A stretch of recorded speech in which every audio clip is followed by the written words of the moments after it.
Wretches! Despicable little devils! I had thought of bringing you home within my grasp, and they snatched it from me.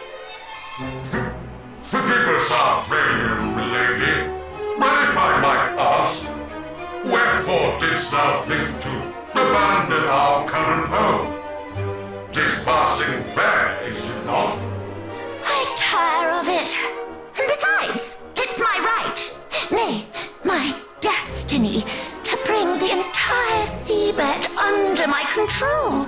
If we had made good our assault on their silly little sanctuary, we might have sent those slippery little mermaids swimming once and for all, and gained ourselves a charming little pied de mer besides. Oh, the injustice of it!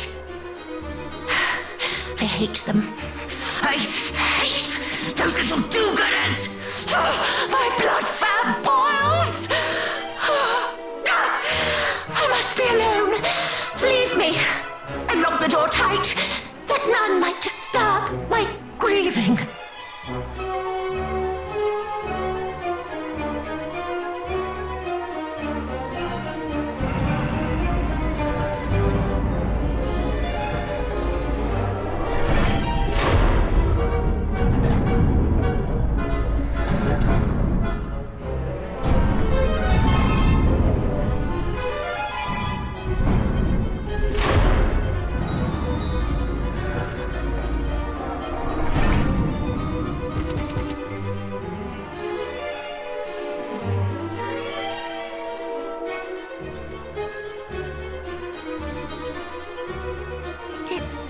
We've hit the nail full square upon its head.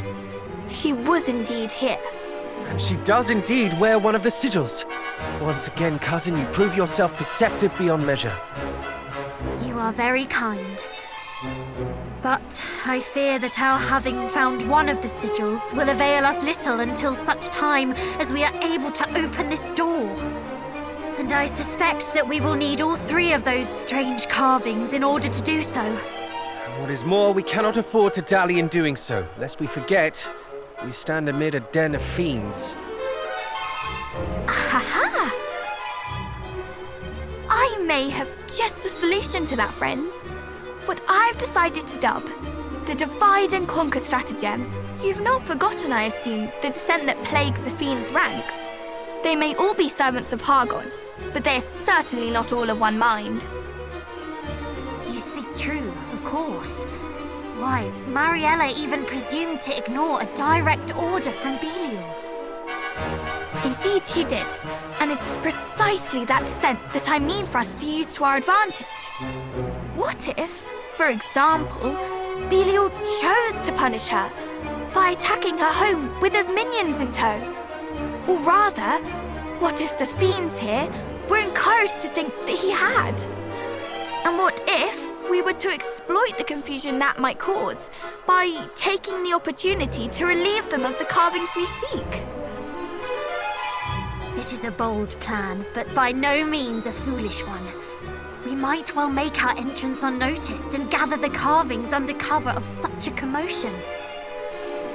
And it is not so unbelievable either. After all, did Belial himself not tell us of Mariella's plans?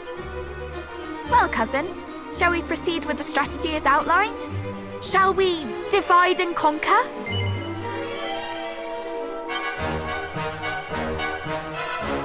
Huzzah! Let the chaos begin! We will show them what it is to find oneself attacked in one's very home. You do remember that our aim is the sigil, do you not, sister? One might almost think you were enjoying this. The end justifies the means, brother. And besides, it was they who started it. Perhaps in learning what it is to suffer as their countless victims have, they might think twice about repeating such crimes. They must be made to understand the sorrow they have caused. You are right. They must learn. Very well. But before we set our plan in motion, I suggest that we first assess the lay of the land within. Agreed. If we are to proceed as we intend, we must strike first where we feel we might strike best.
Would that I might convince the fair Lady Mariella simply to think a little more on her actions.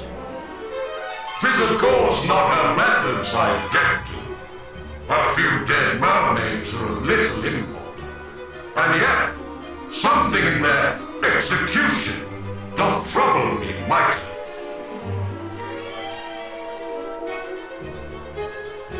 How dare you speak of such horrors so carelessly? Zounds!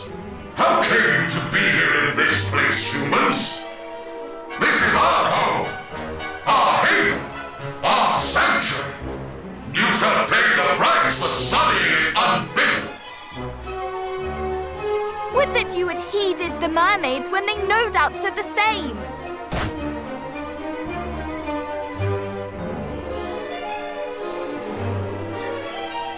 Did they too cry out in indignation as you do? And what did you do in return, I ask? Ha! It mattereth not what mermaids say, nor humans for that matter. We are monsters. It seems words will avail us little here. Ha! Then let us exchange blows instead. I shall slay you all and make tribute of your corpses to my beloved mistress.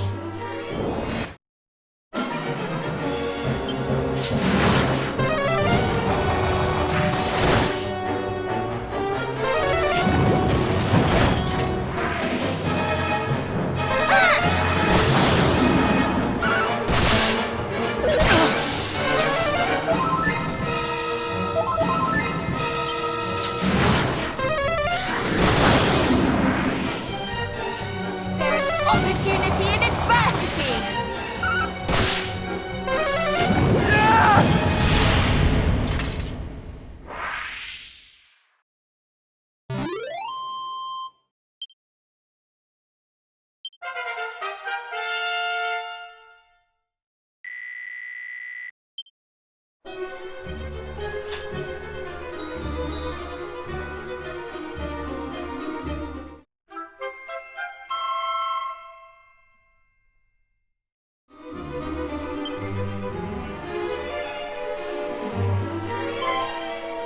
Behold! A speaking tube! The perfect tool for our little plan, would you not agree? Aye, that I would. I'll wager the Lady Mariella makes use of it to bark orders at her underlings.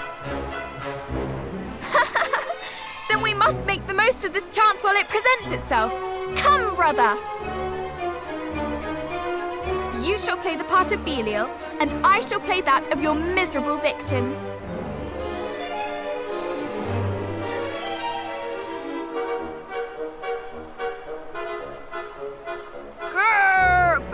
Belial? What is the meaning of this? Wah-ha-ha-ha! Well, might thou ask, worm? I, the mighty, nay, the all-powerful Belial, have come to crush your skulls and grind your bones to dust. And at my back stand all those who serve me.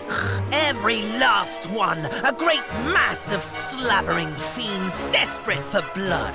Flee while thou still might. But resist or even hesitate, and not the slightest trace of mercy shall be thine.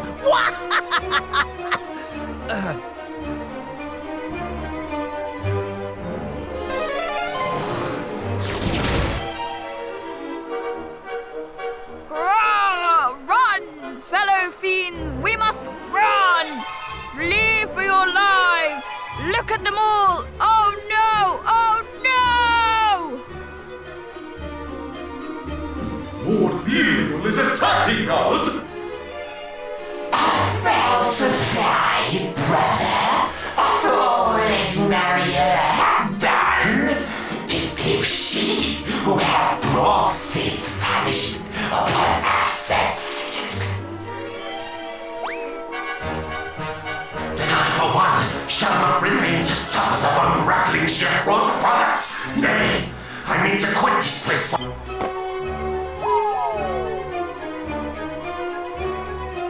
Did our little ploy succeed, do you think? Belial, thou traitor! Thou scoundrel! This shall not stand! But we shall! Hold, my minions! Do not give an inch! At least not until I have made mine own escape. You might make yourselves of this much use to me, at least. Attempt to flee before me, and you will regret it. Mark my words!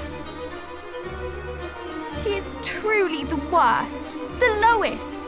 And yet, in so being, she makes our work very easy indeed. That she does. Surely to hear their own mistress speak so will spread yet more turmoil among the ranks. Then let us strike while the iron is hot.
Oh me, oh my!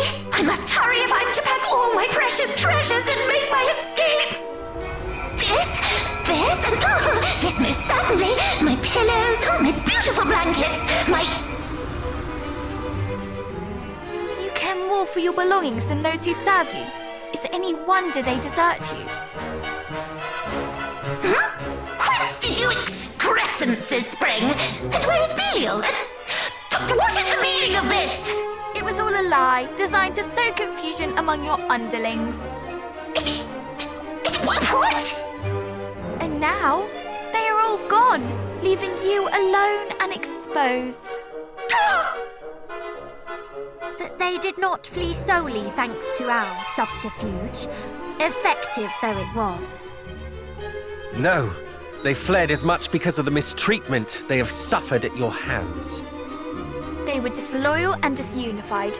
Little wonder, since you treated them as naught but pawns. But now, O Queen, you stand alone. Oh, you plainly think your words right pretty, child, but you are nothing. Nobody! You speak as if I have need of those pitiful excuses for vassals. You will rue your hastiness in crowing, little one. Now come, and I will teach you. You ask why I mistreat those who serve me, why they are to me as so much refuse. 'Tis simple. I have need of none of them, of none save mighty Hargon.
Enough. Playtime is over.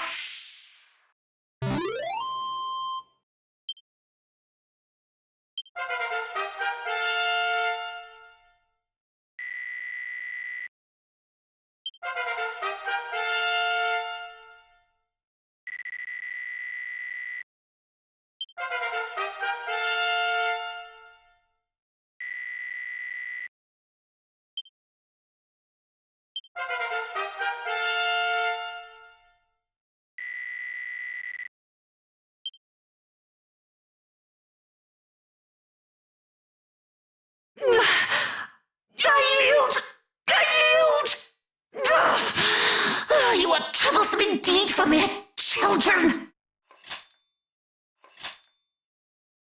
All this talk of little ones, of children, does our being so upset you?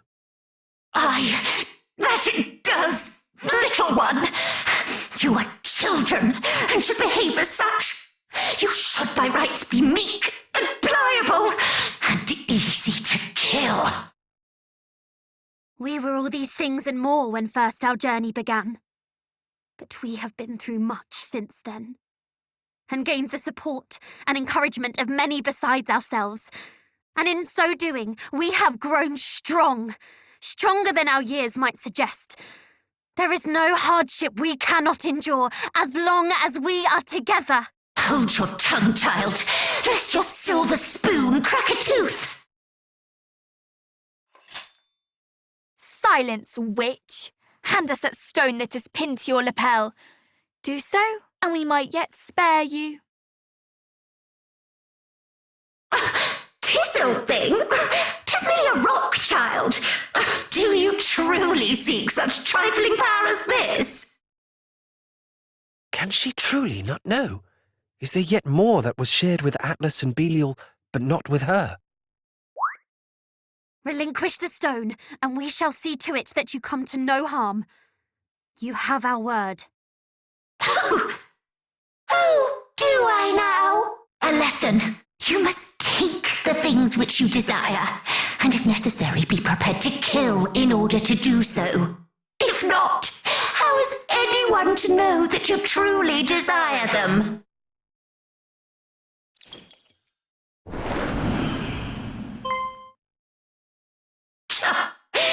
Truly, you are yet babes.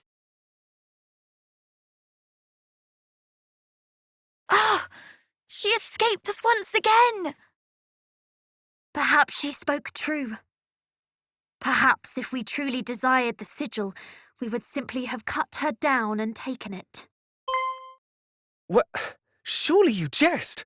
To strike down a defeated foe and engage in thievery into the bargain? I could never do such a thing.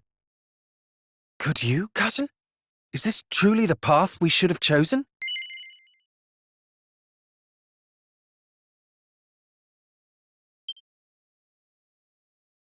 Yes, good. She had yielded. It would not have been right. But she had not truly yielded. She simply found herself at a disadvantage. It matters not.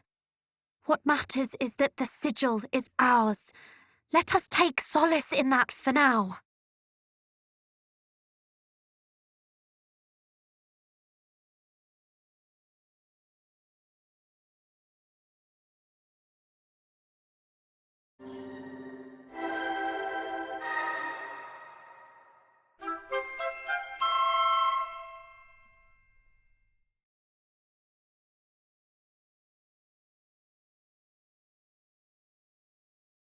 We actually did it!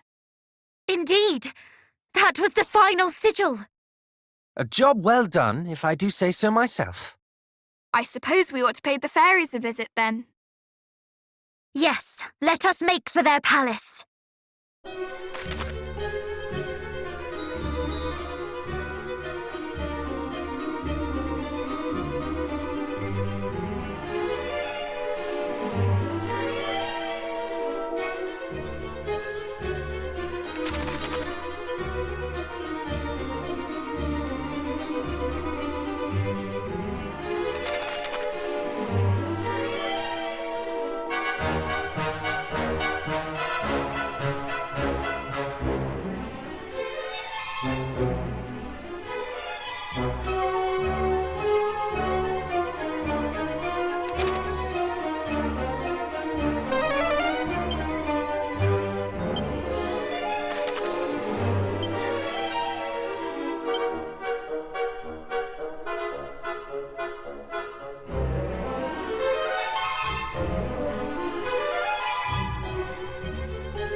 It seems congratulations are in order.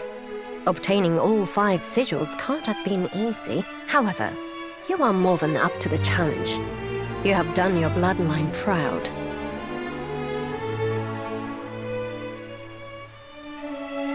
I was half expecting at least one of you not to survive this far. Well done for proving me wrong, I suppose. Now, it is only a matter of time till you awaken Rubis and put an end to Hagen's tyranny. But of how much time? It sounded as if we had a lot more to do when last we spoke. I wouldn't say a lot more. In fact, you're but a few short steps away from rousing Rubis. The first of which is to find the fairy flute. It is the only instrument in this whole wide world that has the power to reach her in her slumber. Where will we find this flute? Precisely where your ancestor left it. Erdrick used the same flute to awaken Rubis from her last slumber all those years ago. Apparently, he dropped it off in Cantlin when his work was done. Then we are to follow in Erdrick's footsteps. Indeed. Let us make for Cantlin. Once we have procured the flute, we shall at last awaken Rubis. Not quite. You'll need to dispel the barrier of light that surrounds Rubis first. But we can discuss that when the time comes. Why not now? Because, unless I'm mistaken, you cannot yet fulfill the very purpose for which you would awaken her. You awaken Rubis to win the power to defeat Fel Hargon, correct? Tell me then, how do you intend to get into his den of darkness? Ah, yes. The so-called High Priest claimed the kingdom of Rendrak for his own long ago. It is far to the south of here, ringed all about by a range of 9 impassable mountains. Unfortunately for us, Hargon is no fool. He plots from the safety of his lair, sending out his minions to do his bidding. He knows venturing out into the world would only expose him to danger. If you mean to slay him, you'll have to find a way to get to him first. I see. But how will we even begin to find a way into a place where no human has set foot in decades? Why, by asking those who have. The monsters. Pray tell, dear brother, why a fiend would deign to aid us. Because we aided him. Let us make for Burrowell. Then it seems your destinations are decided. Best of luck out there. May this help you on your journey.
It's so lovely to see you.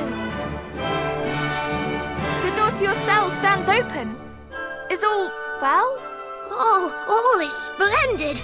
The villagers have decided that I need no longer be locked within it, but I am so surpassing fond of it that I have decided to stay.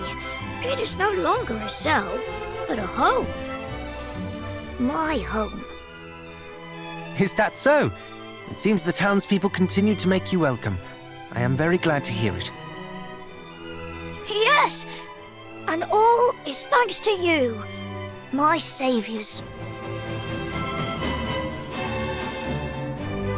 There is something we would ask of you. In order to defeat Foul Hargon, we must needs traverse the mountain range that stands between here and his lair. But we've heard tell that to do so might be difficult, perhaps impossible for humans such as ourselves. We wish to ask if you might know of a way. A way for humans to reach Hargon's dwelling place, you say? Oh, I suppose I have never really thought about such a thing before. Is aught the matter? You seem rather quiet. No. It is simply that Not so long ago, I advocated for your removal. It does not seem right to simply walk up and cry good day. Oh, please, there is no need to be so careful on my account. In truth, I have come to see the reason in your argument since my incarceration here. To lose one's home, one's most sacred place, must be both terrifying and saddening in equal measure. Why, if Burrowell were to fall, I fear I would struggle to go on living, and I have lived here only a short while. To lose the home in which one was born and raised must be... I can hardly imagine. I do not hate you. Not any longer. I only hope that you do not hate me. I don't suppose we might ever become friends? Of course we can. Can we not? I fear it is not quite so simple. My kind, we did unspeakable things to yours, and I did nothing to stop them. Yes. But I, in my turn, wish to punish you for crimes you yourself did not commit. We are no better than one another. Perhaps not. And perhaps this explains the awkwardness between us. No matter what we speak of, all we can think to say to one another is sorry. What if you were to treat me as something of a confidant? In sharing our thoughts and fears, in helping one another, perhaps apologies might turn to thank yous, and in time, even to friendship. Does that sound like something you might like? Oh, this warms my heart indeed. And in order that the first thank you might come sooner rather than later, allow me to seek out a way for you to cross the mountains. Thank you. But we must do something for you in return. Please, name it. Me? Oh, well, I know that this was my idea, but nothing springs to mind. I suppose I'm quite content.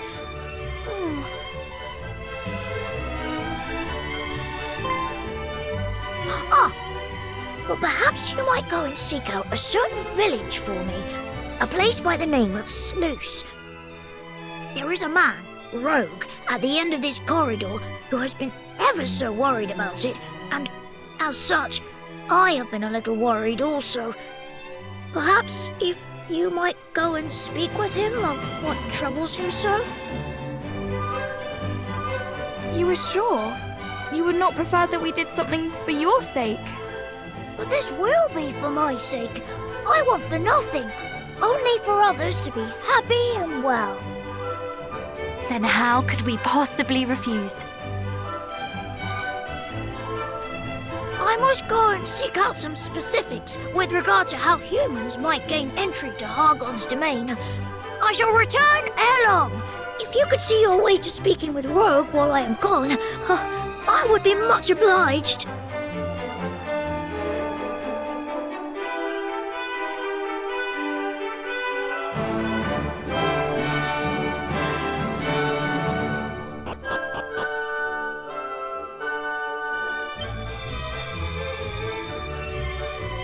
Alack, I am found. 'Tis a fair cop, friend. I, Rogue Fastfinger, do hereby yield to thee. I say, thou seemst big and strong and grown up. Perhaps thou knowest something of slews. I am surpassing worried for all my friends there. Couldst thou perchance see thy way to checking on them? Please? Pretty please? Of course. We had intended to journey there to do just that. But, if I might ask, why do you worry so for their sake? Why? Because of the oh-so-scary scoundrels that have made their home in the Tower of the Moony Moon nearby, of course. They have turned my poor friends' heads fair upside down. The Tower of the... And what precisely do you mean by upside down? Why, I have not the first nor the foggiest clue. I know only that all in that place have grown surpassing strange of late, thanks to those fiends and their plaguey jewel. When I saw some of their number sail away, I did seize the opportunity to lock the floodgate, that they might never come back, and that their friends in the tower might never escape, the rogues. With this, might thou unlock it again, and thereby gain passage. Please, I beg of you, go to the tower and drive out the rotten, smelly scoundrels.